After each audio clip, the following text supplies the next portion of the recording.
4, 3, 2, 1.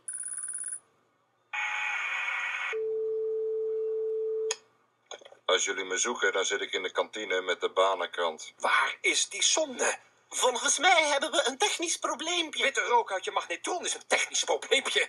Dit is een miljarden kostende ramp! 3,7 miljard precies. En als ze niet terugkomen, scheelt dat weer voor kapitalen aan ballonnen. En over 24 uur schakelt het noodsysteem toch ook nog in? Je hebt 24 uur om ze te vinden. Anders gaat de geldkraan dicht en wordt dit departement opgedoekt.